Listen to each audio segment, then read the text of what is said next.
আজ দুপুরে একটু অন্যরকম খাওয়ার ইচ্ছে হলো, মানে আজকে বিশেষ কিছু সবজি হয়নি, তো সেই জন্য ভাবলাম একটু আমি ভাতটাকে একটু চাউমিনের মতো ভাজা করে নেব। সেই জন্য আমি নিয়েছি যে অনেকটা কারি পাতা নিয়েছি, কারণ কারি পাতা অনেক হয়েছে আমার গাছে এখানে, আর কারি পাতা খাওয়া খুব ভালো শরীরের জন্য।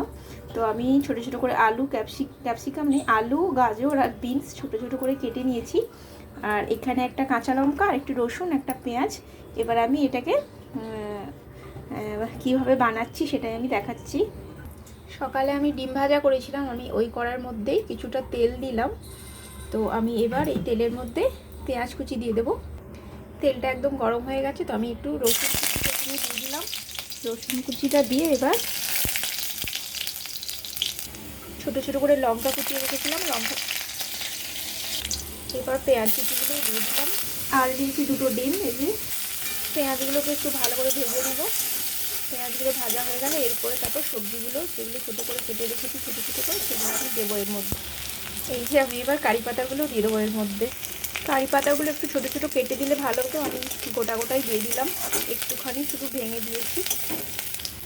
এবার আমি এই ছোটো ছোটো করে যে সবজি কেটে রেখেছিলাম ওটা দিয়ে দিলাম।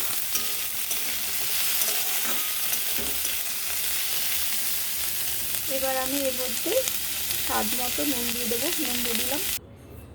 আলু আর আলু, বিনস, গাজর ভাজা হয়ে গেছে। এবার আমি কড়াইতে তেল দিলাম, ডিমগুলো এর মধ্যে ভেজে নেব। দুটো ডিম দিয়ে দিয়েছি, এবার ডিমটাকে একটু করে ভেজে নেব ডিমটা। এবার আমি একটু গোলমরিচ গুঁড়ো দিয়ে দিলাম।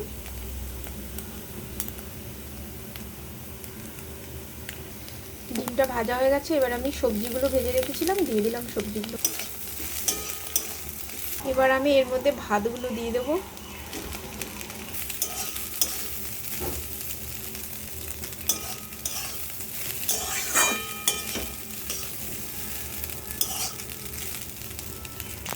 এবার আমি একটু নুন দিয়ে দিলাম উপর থেকে, আর দিয়ে দিলাম লেবুর রস।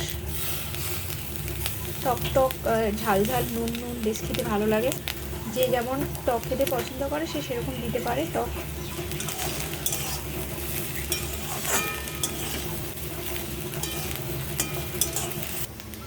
যে ভাত ভাজা হয়ে গেছে, আমি ওপর থেকে আর একটু গোলমরিচের গুঁড়ো দিয়ে দিলাম, কারণ গোলমরিচের ফ্লেভারটা খুব ভালো লাগে আমার। তো ভাত ভাজা হয়ে গেছে, এবার আমি খাবো। কেউ যদি খেতে চাও চলে আসো। টাটা।